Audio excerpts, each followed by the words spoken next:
Hello there! Hello there, everybody! Welcome to the Daily Geek. I'm Beta the Black Cat. Beta the Black Cat.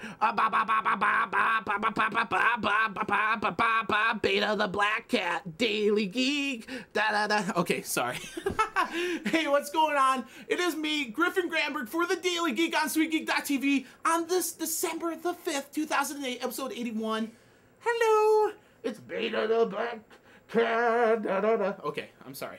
Let's get to the geek news on this very festive, if you will, day. That's right, Sweater Festival Day. Of course, I gotta celebrate it. I'm excited about it. You should be rocking a sweater vest at some point in time today. Bring a smile to someone's face, right? That's what I always try to do. Story number one, entrepreneur.com has a great article. You know, I did not forget about entrepreneur.com. I haven't talked about them for about 30 episodes, I know that. But this article you need to check out. It's called Tips for a More Productive Day. Very interesting. I'm going to link it up on the interesting link section on our main site, sweetgeek.tv.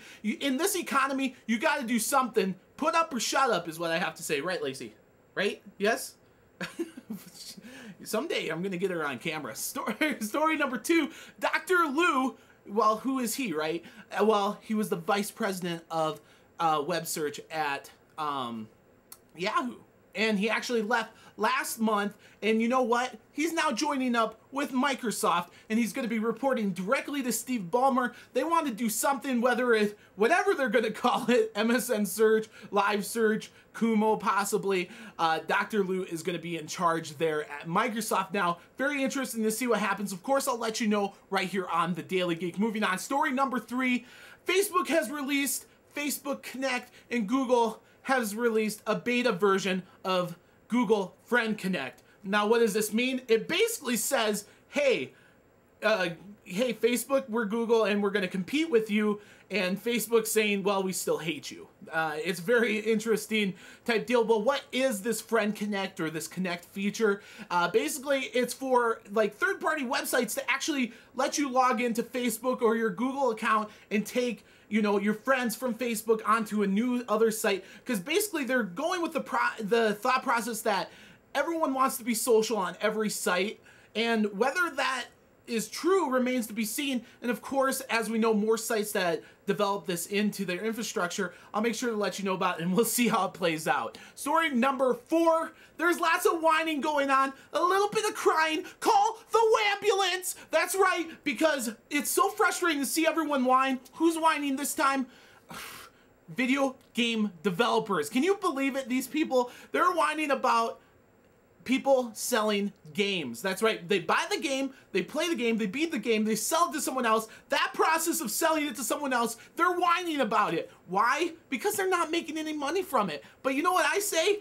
You know, the toaster company, every time I sell my toaster at a rummage sale, they're not getting any money from the resale. So why should video game developers? It's just ludicrous to think about.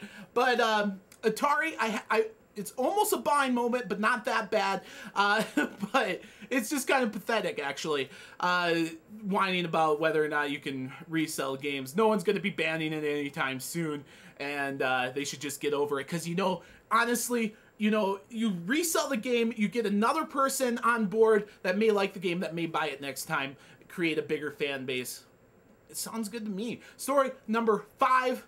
Let's see here. Verizon Wireless has unlocked or opened the gate to GPS for at least the BlackBerry Curve, the 8330, and the BlackBerry Pearl, which, of course, the 8130. So it's kind of a big deal because the upgrade of 4.5.0.97, that's 4.5.0.97 update actually allows this capability for BlackBerry Maps. Unfortunately, not available for Google Maps, my favorite application for the BlackBerry, but nevertheless, it's kind of cool to see Verizon opening the door a little bit to being a little more open. I like to see that, but I got it updating. Maybe if it does something crazy, I'll make sure to tell you about it sometime next week. Story number six, the last story of the day.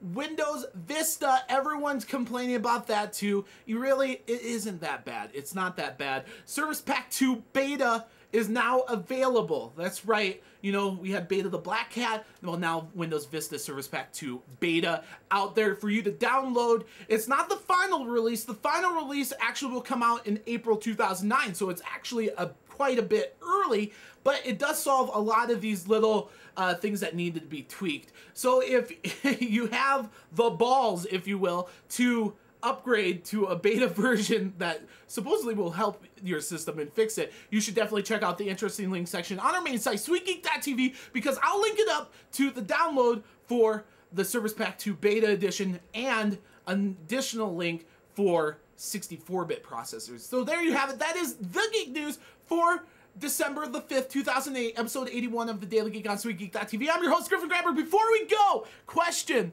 of the day.